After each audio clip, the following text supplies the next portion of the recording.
Let's get into our disclosure. I'm an associate member of T3 Trading Group, which is an SEC registered broker-dealer, member of FINRA. All trades placed by me are placed through T3 Trading Group.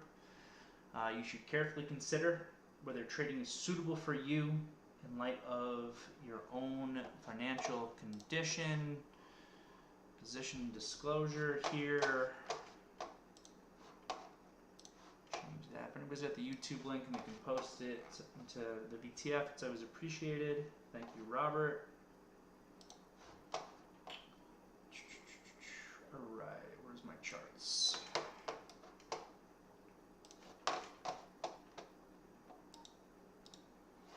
Okay, cool.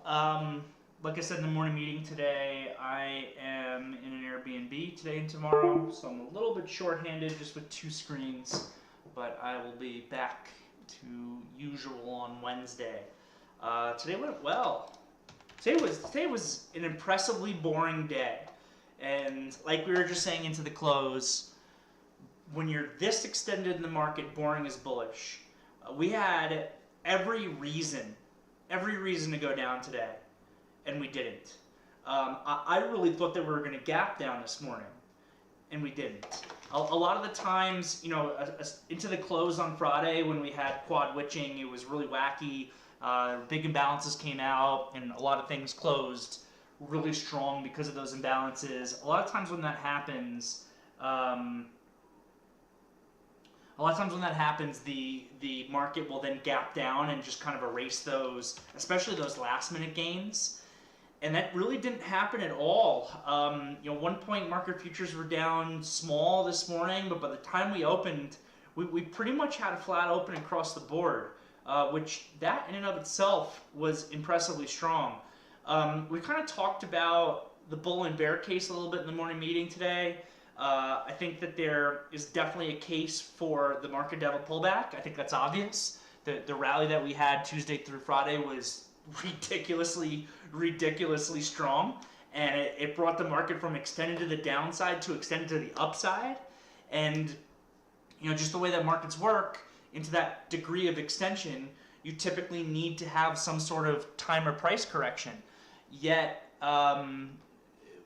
you know, no price correction was really to be found. And we had every reason to break down today.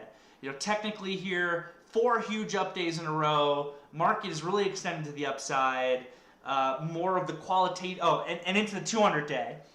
More of the qualitative type fundamentals that I like to pay attention to. You know, our short time frame sentiment indicator was kind of in that overbought territory. It's another reason why we could have pulled back. But I would actually assume that we're going to see that thing came down just because we went sideways today.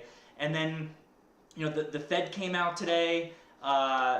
Powell spoke, and you know, nothing really new. We obviously just had our Fed meeting last week, but he seemed to be a bit hawkish. We know that the market is further pricing in the potential chance of a 50 basis point rate hike.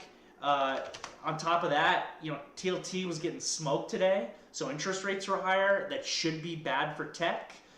USO had a big gap up this morning. Oil was up, you know, 5%. It's up 6% here at the end of the day. That's another reason for the market to pull down. There were so many reasons for this market to come down, and yet at the end of the day here, SPYs are flat, Qs are down 0.25%, which is basically nothing. And the IWM was a little bit more relatively weak. The IWM is down 0.85% on the day right now as I'm speaking. So just really impressive. The bull case right now is, you know, kind of like I was saying in the morning meeting, I still do think that for a lot of market participants right now, kind of the maximum pain trade, at least short time frame, is still to the upside.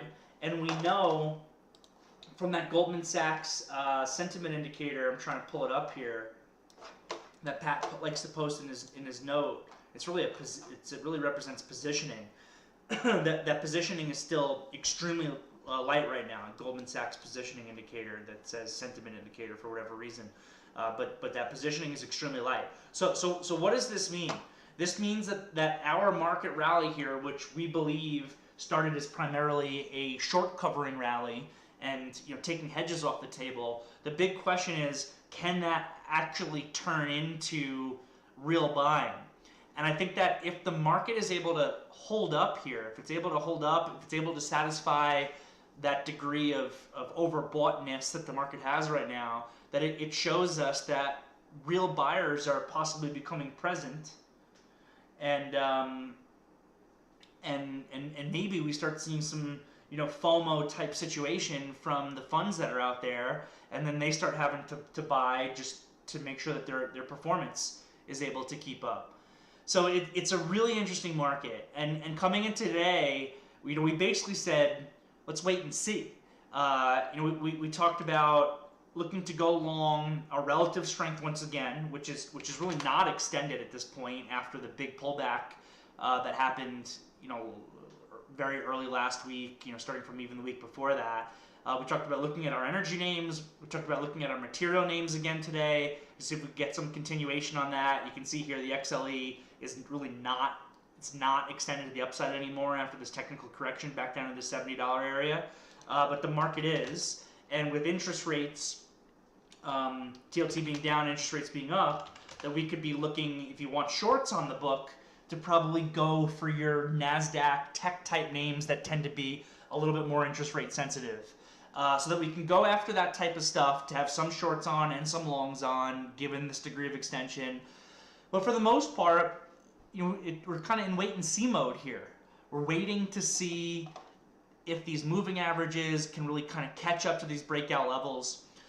350 is still a huge level for the NASDAQ, for the Qs, which we still have up. And there's, I know we got to close above that on Friday, but we're very extended into that close. Today we were back and forth, but more or less closed directly at it. SPYs, I said ideally we're able to hold 440 because we know 440 was our huge level. I wouldn't really want to see us lose Friday's low overall because maybe that becomes a pivot point. And worst case scenario, like down to this 21 EMA 434 area would be like kind of your worst case scenario on a pullback where the bulls maybe can still maintain some semblance of control. So today, for the most part, was a wait and see type trading day. And if you are bullish on this market, you couldn't have asked for anything better. This market could not break down. It turns into a rest day that enables these moving averages to catch up a little bit. Look here on the intraday chart. SPY price action just super sloppy, super choppy. You don't want to be over trading this type of market. We did get a little bit of a downtick when the Fed came in, but what I was communicating to the team was this candle right here, this little 5-minute candle at 220 is so bullish. We really, really should have taken this consolidation here and broke down further when you're thinking about the bigger picture of the chart right now, and we didn't. We were able to hold up. This candle probably a little bit concerning because we lost that low, but still closed really well today. Q, same thing, intraday action here, really boring. But once again, as a team, we managed to focus on the right things. So, trade of the day today is Oxy to the long side. We talked about in the morning meeting buying Oxy at 58.15, which is the break of the inside day. This is just a beautiful setup. We know XLE is a relatively strong sector. Got a little bit extended again on Thursday. Friday, Oxy here has just given us a little bit of a rest day. This 58 on a closing basis is a really important resistance level. So you've got the inside day and up that's breaking the 58 resistance, breaking the $60 more absolute resistance. The execution on this was actually almost too easy. My concern was the degree of the gap up this morning, that if we were just buying 58.15, which is what I bought, I had a buy stop at 58.15. It triggered. I got long. We talked about if you just got a buy stop here at 58.15, the degree of the gap up there, and if you're just using the opening low, there is a probability that you get shaken out of your long and it still works, just because we always want that 80 MA on our small time frame to catch up to our stop loss, because then there's a lower probability of a shakeout, and it's a higher probability that if you're getting stopped out, that it's actually because the trade's going to fail.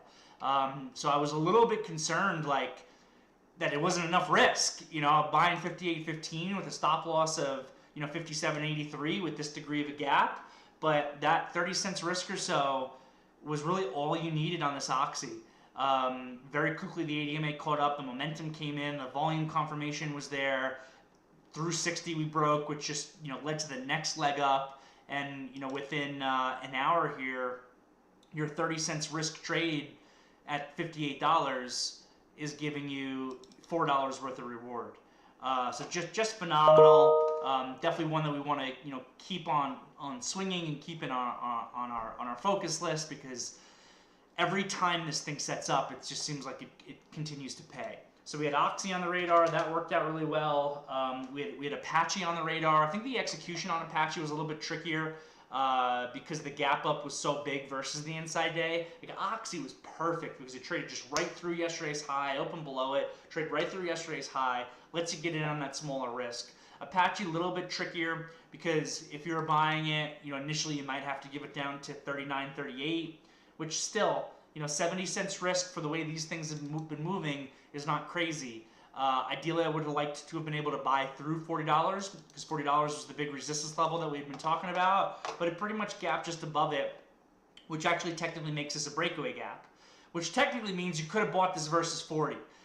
You run into almost a similar situation with what I was just talking about with Oxy, where if you're buying Apache here at $40.15 or $40.20 off the open, and you're just using the breakaway gap, the previous resistance is your stop loss, and you're taking 15-20 cents risk here, you have a high probability of getting shaken out of an idea that could still work. But if you took that, same thing, you could have gotten in here for 15-20 cents risk and ended up giving you $1.80 worth of reward. I was a little bit concerned here at 115, and I didn't actually get involved in Apache. I did buy Oxy today though. I was a little bit concerned when this thing was pulling back to 40 here, that if we closed at $40 or worse, which it almost looked like we wanted to at this point, that it would actually leave a big failed breakout in Apache with a big upside shooting star type tail. And we do have a little bit of a tail here, but it's not a failed breakout. We did close above 40. If anybody's got a good profit cushion from a good initial entry price, it's also something that you easily could have swung today. Also in the energy space, a little bit of a different stock. BTU, really Josh's idea. Josh has been all over this one. $20 we had discussed last week was a really important level that it continued to hold on a closing basis. You got the inside day and up. Also, execution here similar to Apache, probably a little bit trickier because you probably had to give it to yesterday's high as your initial stop loss, which is 22.17. But still not too bad of risk if you were on top of it. I guess not great. You got like 50 cents worth of risk or so here. But if anyone was able to get stock or able to find some stock from the spot in intraday here, this is a beautiful looking 5-minute bull flag, by the way. Perfect ADMA catching up with continuation with an inside day at the end. So if anybody was able to capture this one, also worked out really well. We had CLF on the list from the morning meeting. CLF also inside and up, similar situation here where I was like, in the morning, I was like, we could try to be long versus Friday's high. I'm just worried you might get shaken out on that. Friday's low is the more ideal stop loss. The only thing that makes some of these trades difficult, like that BTU or maybe like the CLF, is just the degree of the gap maybe made stock a little bit difficult to be able to get because you had to pay up. And once again, Oxy was the easiest one that was out there. And the only other thing on my list was Bank of America, which really did not work out. What we did say about the Bank of America trade was that XLF is extended. So even though BAC was not extended, it still has the daily chart set up here with the potential inside day and up for clearing kind of this $43 resistance to see if we can get upside continuation. The XLF is a little bit extended.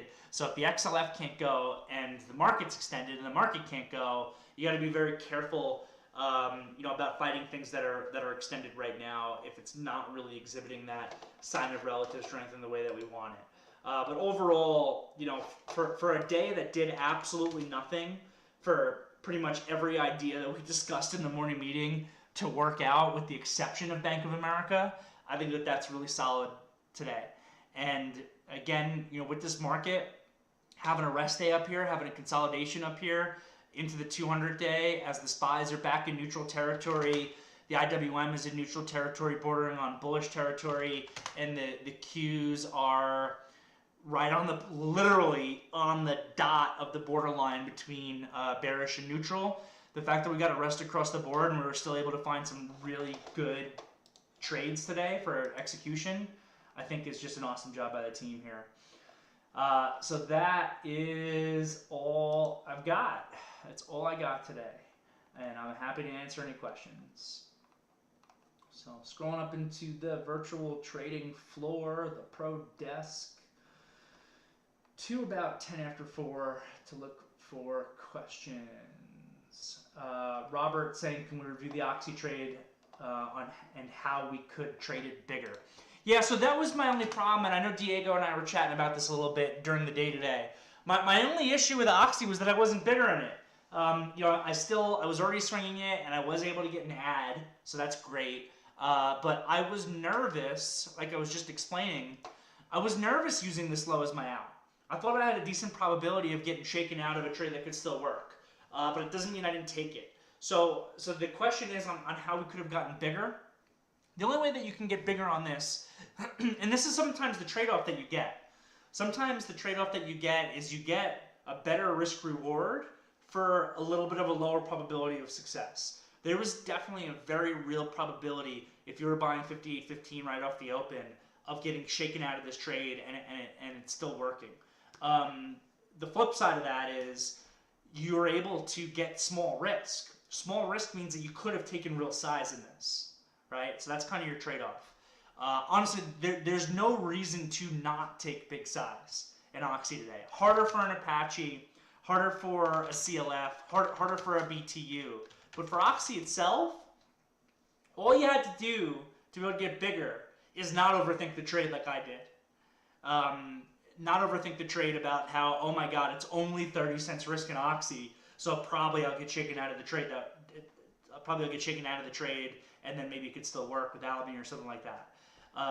So honestly, all you had to do was one of my favorite sayings in markets, the acronym KISS, keep it simple, stupid. Here's my level, here's my breakout, I have inside day confirmation, I have 30 cents risk, I can take whatever the sizing is that's appropriate for 30 cents risk from my account, which I definitely didn't do. I definitely took this a little bit lighter than I probably should have, given that information. Again, some of the other ones where maybe you had to use more of like a daily chart stop, like yesterday's high, because it gapped up above, definitely a lot more difficult to be able to get size. This one, all you had to do was press the button. So I hope that helps. It's really a pretty simple answer. Yeah, Justin, it's the same thing. It's just that Justin basically has the same question. You know, can you talk about what to do in Oxy if you are smaller and do not want to take that much risk because of the gap up? You didn't have to take a lot of risk, but again, the sacrifice is a little bit of a lower probability of success there, as opposed to, you know, like an Apache. Well, honestly, this Apache could have taken it for super low risk too, with the exact same situation. You could have just been long versus 40 because that's the breakaway gap, and had 15, 20 cents worth of risk, and also taken size as a result. This is where, so a lot of times what I like to do in these types of situations is have 2 stop losses. And I didn't do that today. But a lot of times what you can do with these types of situations is you can have 2 stop losses.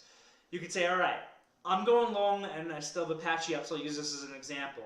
I'm going long Apache versus $40. I can get 10 to 15 cents risk right here. So I can take, you know, even if you just are risking $100 because you're a smaller trader, you could have taken 1,000 to 700 shares on Apache easy today versus $40. What I sometimes like to do is say, all right, I'm going to take that stock versus $40 because I can get a lot of stock and I got small cents risk. But I understand that I might get shaken out, so I'll also take a smaller amount of stock and I'll give it more space risk versus the daily chart. So the other thing that you could have done with Apache is you could have said, all right, I'm going to buy that 1,000 shares for 10 cents worth of risk here or whatever, but I'm also going to take 200 shares and I'm going to give it down to Friday's high, which is 39.38, and on that I'm going to take 70 cents worth of risk, which is going to be $140 worth of risk. So you got kind of 2 trades in one symbol is the way I like to look at it. So instead of just buying 1,000 shares, you're buying 1,200 shares. And on one trade, you got $100 worth of risk, and in one trade, you've got $140 worth of risk. And I would like to be able to make that math even simpler and say $100 worth of risk and $100 worth of risk. But when you have more space risk like that, and you're trading full lots, you're not trading odd lots, then, you know, when you're risking 70 cents, it's hard to have less than $140 worth of risk, obviously. So that's kind of how you could have traded at Apache. You could have done the same thing with Oxy, where you use the two stop losses, one for bigger size, less space risk, one for smaller size, more space risk. First one has a higher probability of shaking out and working without you. Second one, for sure, you know, if you're getting stopped out, that the trade is probably wrong. Nike out with their earnings. What are they doing? Up, always. Said this in the past, but IBM is starting to change. I feel like in every single earnings season I've ever seen in my entire career, there's only two stocks that do the same thing almost every single time. Nike higher and IBM lower. IBM recently, with the new CEO, that's actually starting to change. But the Nike situation is the same. I think I've only seen Nike go down on earnings 2 times ever, maybe 3 in like 12 years. And again, I'm just going off the top of my head. I don't have any data to support that. But it's just always up, always up. Stefan's saying he'd rather buy service names at this point. Oxy was $26 when I was pushing it. Now it's more than doubled. For sure. Oh, and I know some of you guys, even though this wasn't one of my ideas, were continued to be involved with like a rig, gave some follow through. I'm built into a decent sized position, this TALO that's been brought up in the virtual trading floor. That also gave an inside day and up today. Yeah, I got a decent sized position. This one, I'll trade this one back and forth a little bit too. So yeah, that whole sector we'll continue to pay attention to.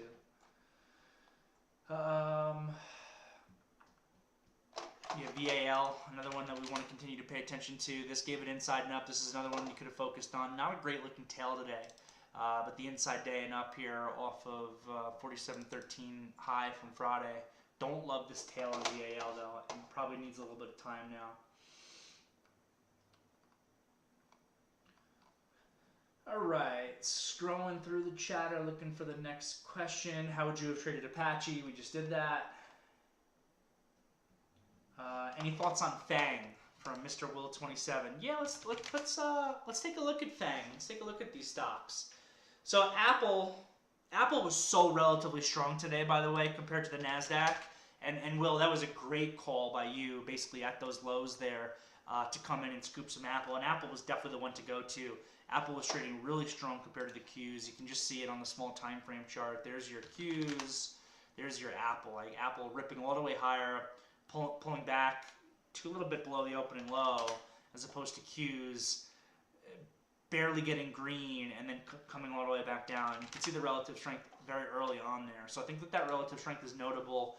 It was relatively weak at some points over the course of the last couple of weeks, you know, particularly on the China supply chain concerns. The only issue with Apple, similar to the market, is you got extension here.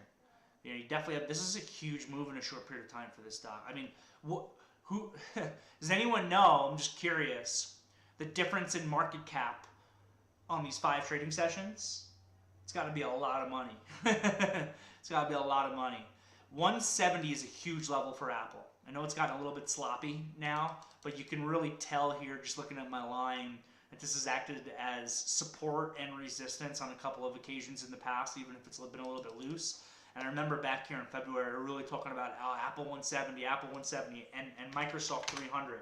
So we'll see if Apple can get back above 170. It's extended, so it probably needs some backing and filling. Same thing with the market. Microsoft 300 is that big level. It actually closed above that on Friday and gave an inside day today. Microsoft does not look too extended to me, to be honest, after today's rest day. I know it was extended to the downside, now got a little bit extended to the upside. After that rest day, Microsoft almost looks ripe for me for continuation. I just still have some concerns that Apple's a little bit extended and that the Qs here are a little bit extended still. So we might need another day tomorrow. Like ideally another day tomorrow like today would really start to tighten things up. I know it's boring intraday, But if you're bullish and you want continuation from the NASDAQ, you want continuation from these FANG names, and obviously the FANG stocks can really lead both the S&P and the NASDAQ, you almost want another day tomorrow like today. Though I wouldn't be surprised because we're still a little bit extended to see some further pullback. We do have a little bit of a doji today, but I also wouldn't be surprised if, with how well we held up, if some more buying really starts to kind of come in and drive this market up. It's an interesting spot here, but the longer we hold up, the better. So Apple looks good. 170 is important. It's a little bit extended. Microsoft looks good. It's not that extended. It had an inside day today. It's trying to recapture 300.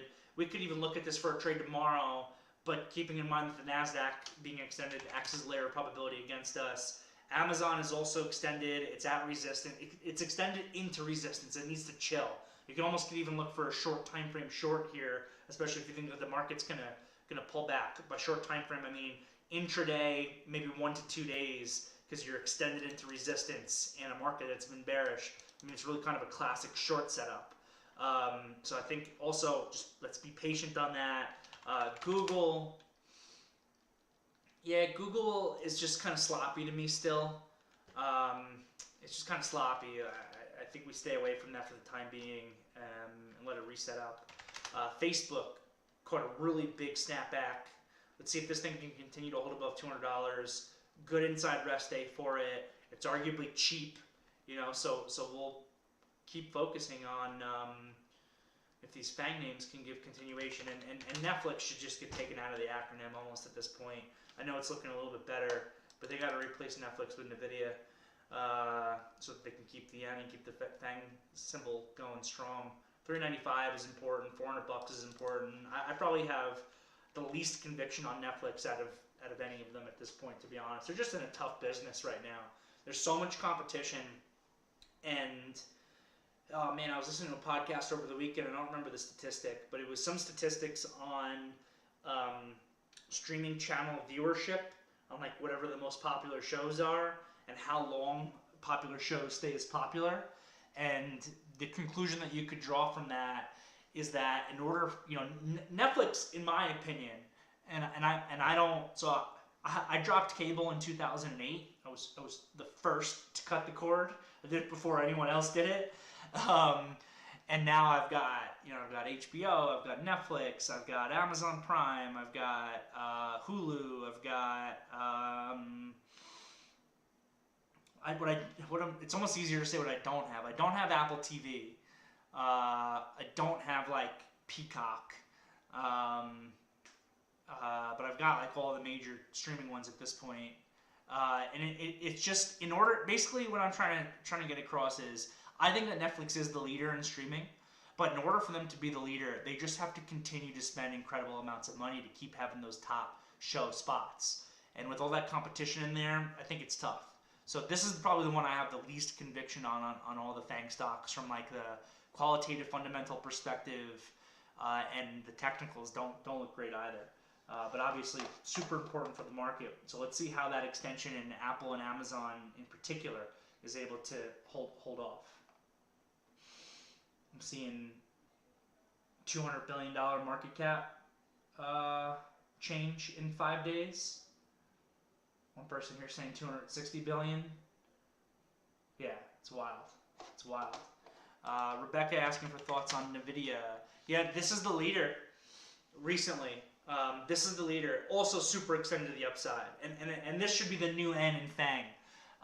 Extended to the upside into resistance. Almost similar to Amazon, where you could look for a cute short here that might last for a day or two just based on this degree of extension versus like 270.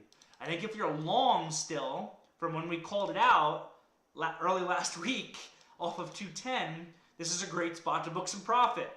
And otherwise, it's your leader here, so just trail. I know, oh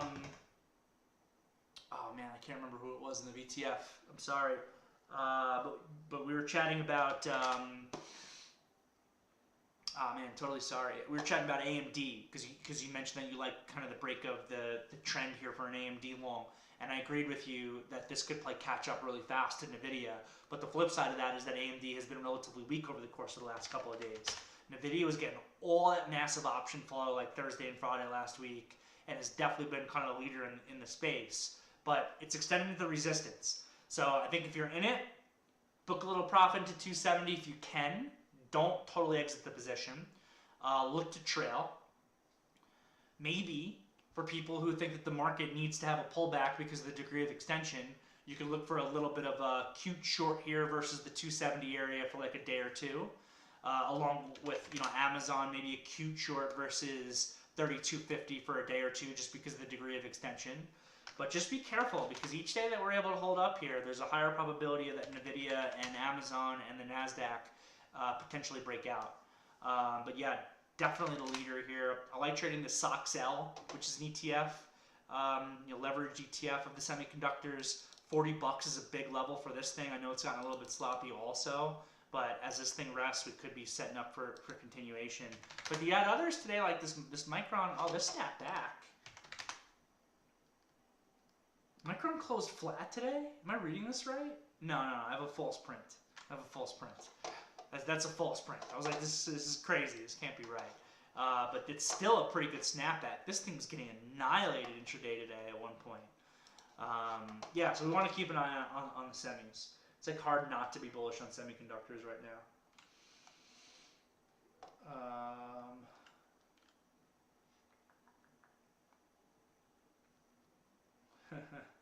Yeah, but if you put Tesla in FANG, how are you going to make the acronym work? Justin thinks that Disney Plus is the best one. I guess it also depends on what you're into. Like I don't watch superhero stuff, so that takes away a lot of the Disney content. If I had kids, though, the flip side on that would be, I'm sure that they'd be watching Little Mermaid on repeat or whatever. So yeah, I could definitely see Disney Plus, an argument for Disney Plus as kind of the leader in streaming, depending on the type of viewer that you are. Yeah, I've heard good things about Apple TV for a couple of shows, like the Ted Lasso show. Nvidia has an investor day tomorrow. It's good information. Thanks, Z. I was not aware of that. The good thing about Disney Plus is they bought ESPN. I don't watch sports. I watch fighting sports a little bit sometimes. Not really as a fan so much as a student of the sport. I don't get it. I don't want to insult everybody by starting to rip on how I don't understand how people watch football the way they do, or how they watch March Madness the way that they do, because I'm definitely in the minority on all of those thought processes. Though I did see a little bit of the highlights of like that St. Peter's game or whatever in basketball that everybody's talking about. All right, you guys are getting a little silly now with the acronyms. Oh man. All right. So looks like I got through the questions, and we're early on the meeting, which I'm totally cool with because we did a bunch of extra long meetings last week. So I'm happy to end this meeting a little bit early today. There wasn't too much to talk about. Boring is bullish. Right? That's the name of the video on YouTube today, and I think that is true for how this market was able to hold up. And that's it. I will see everybody tomorrow morning from the same Airbnb that I'm in, and then after the afternoon meeting tomorrow, I gotta go do my drive. So have a good night, everybody. See you then.